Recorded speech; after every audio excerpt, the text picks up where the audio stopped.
Polycystic ovarian disease basically is an overdiagnosed condition. Every second patient who walks into my OPD walks in with an ultrasound or some report saying that I have been diagnosed with PCOD, but that is not true actually.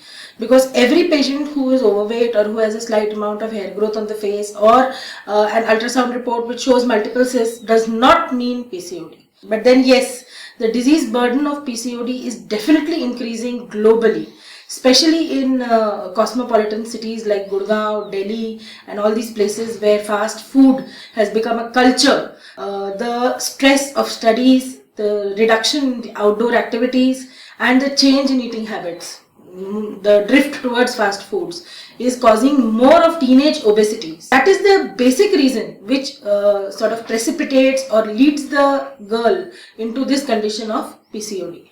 Of course, genes are also to blame. So girls who are conscious of their weight and who are not overweight may also have PCOD because of the genetic transmission from their parents. So the basic aim or the basic aim to treat or control this disease should be to make sure that during menarche or during the teenage years, the young girl, she does not gain excessive weight. There has to be definite lifestyle modifications, more outdoor activities, less stress, good nutritional diet and less tend towards high calorie and affectionate fast foods.